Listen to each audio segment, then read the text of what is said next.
अस्सलामुअलैकुम, welcome to my YouTube channel. मैं हूँ सोनिया ख़ान। फ्रेंड्स, आज हम मछली को मसाला लगाने की रेसिपी लेकर आए हैं। मैंने यहाँ पर पापलेट फ़िश ली है और मैंने इसको ऐसे कट के निशान लगवा लिए हैं और इसको हमने सिरका और नमक लगाकर आधे घंटे के लिए रख दिया था। उसके बाद हमने इसको वॉश कर लिया है। 3 kg हमारी ये पापलेट फ़िश है और इसके मसाले इस तरह। नमक हमने लिया है 1 चम्मच और कसूरी मेथी है 1 चम्मच, भुना कुटा हुआ ज़ीरा और साबुत धनिया है, ये मैंने 5 चम्मच भरकर लिए हैं। इनको ड्राई रोस्ट करने के बाद हमने पीस लिया। और मैंने यहाँ पर हल्दी ली है 1 चम्मच, चाट मसाला लिया है 3 चम्मच भर के, और रेड चिली पाउडर है ये भी हमने 3 चम्मच लिया है। और ये गरम मसाला पाउडर है, ये 1½ टीस्पून हमने लिया है। और अजवाइन ½ टीस्पून, और ये फूड कलर है, ये 2 चुटकी हम डालेंगे। इसके अलावा हमने लेमन ले लिए हैं तो इसका हम जूस डालेंगे। 4 नींबू मैंने लिए हैं इसके लिए। और लहसुन का पेस्ट हमने लिया है, इसके हम 5 चम्मच यूज़ करेंगे और फ्रेश ही इसका यूज़ करना है। तो यहाँ पर मैंने बेसन ले लिया है 5 चम्मच।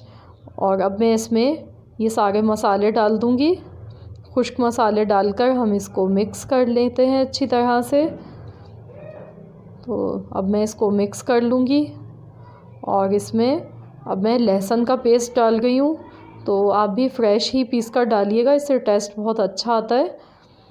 और साथ में मैं इसमें लेमन का जूस भी ऐड कर देती हूँ। ये मैंने 4 लेमन का जूस लिया है, ये हमने डाल दिया है। और अब हम इसको मिक्स कर लेते हैं और इसमें हम थोड़ा सा पानी डालेंगे, बस जितनी ज़रूरत होगी हम उतना पानी ऐड कर लेंगे और इसका एक अच्छा सा बैटर हमें तैयार कर लेना है। तो ये देखिए, ये मैंने तैयार कर लिया, इसकी कंसिस्टेंसी आप देख सकते हैं। तो अब हमें फ़िश पर लगाना है ये मसाला। तो अच्छी तरह से इसको हम हाथ से ऐसे कोट करेंगे और इसके जो कट के निशान हैं तो इसमें मसाला जाना चाहिए, ताकि फ़िश में अंदर तक मसाला जो है हमारा उसका जायका आना चाहिए। तो बस ऐसे हमें सारी फ़िशेस को मसाला लगाना है। ये देखिए मैंने लगा दिया है इसको। तो बस ऐसे ही अब मैं सारी फ़िशेस को मसाला लगा लूँगी। तो इस तरीके से हम फ़िश को मसाला लगाकर 1 महीने के लिए या फिर 1 हफ़्ते के लिए आप इसको फ्रीज़र में रख सकते हैं ज़िप लॉक बैग में। और इसको जब भी आपके यहाँ मेहमान आए या आपको अपने लिए फ़्राई करनी हो तो आप 1 घंटा पहले फ्रीज़र से निकाल लें और उसके बाद आप इसको फ्राई करें, एंजॉय करें सर्दियों में। बहुत ही मज़ेदार हमने आपको ये मसाले की रेसिपी दी है, तो आप इसको ज़रूर ट्राई कीजिए, अपना फ़ीडबैक मुझे दीजिए। अगर आपको मेरी आज की रेसिपी पसंद आए तो प्लीज़ आप वीडियो को लाइक कर दीजिए।